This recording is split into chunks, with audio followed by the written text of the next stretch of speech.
అది చానాలు అదా पढ़ण तो छॾे ॾिनो इन जे ख़ौफ़ खां।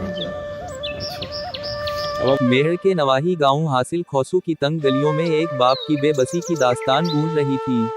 अहमद अली साखानी चांडयू, जो कभी अपनी बेटी शबाना की हंसी में अपनी दुनिया देखता था, आज उसी बेटी के लिए इंसाफ की तलाश में थाना मेहर के दरवाजे पर खड़ा था। इसकी आंखों में नींद नहीं, सिर्फ आंसू और सवाल थे। शबाना, जो कभी स्कूल जाने के लिए सुबह सवेरे तैयार हो जाती थी, अब खौफ के साए में कैद हो चुकी थी।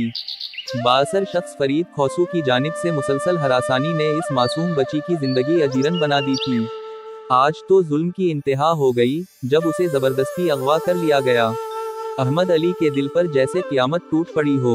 वो चीखता रहा, फरियाद करता रहा, मगर उसकी आवाज ताकतवर दीवारों से टकरा कर वापस आती रही। थाने के बाहर खड़े होकर वो बार बार दोहरा रहा था, मेरी बेटी के साथ इंसाफ किया जाए, उसे वापस लाया जाए। मगर इसकी फरियाद सुनने वाला कोई ना था। बासर होने का गुरूर कानून पर भी भारी पड़ रहा था। गांव के लोग खामोश थे, कुछ खौफजदा, कुछ बेहिस। चांडेव कौम का वो इत्तेहाद, जिस पर अहमद अली को फख्र था, आज कहीं नजर नहीं आ रहा था। वो सोचता रहा कि क्या इत्तेहाद सिर्फ तस्वीरों और बयानात तक महदूद होकर रह गया है? क्या किसी मजलूम की आवाज बनना अब किसी की तरजीह नहीं रही?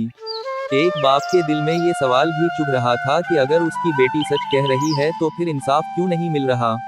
और अगर कोई उसे झूठा समझता है तो क्या एक मासूम बच्ची पर इल्जाम लगाना आसान है? ये दुख इसके वजूद को अंदर से खा रहा था। रात के अंधेरे में अहमद अली थाने के बाहर जमीन पर बैठ गया। इसके हाथ दुआ के लिए उठे, आंखों से आंसू बहते रहे। इसने सिर्फ इतना कहा, या अल्लाह, मेरी बेटी को महफूज वापस ले आ और हमें इंसाफ दिला दे। मेहर की फिजा इस बाप की सिस्कियों से बोझल हो गई, मगर इंसाफ अभी तक कहीं दूर खड़ा खामोश तमाशाई बना हुआ था।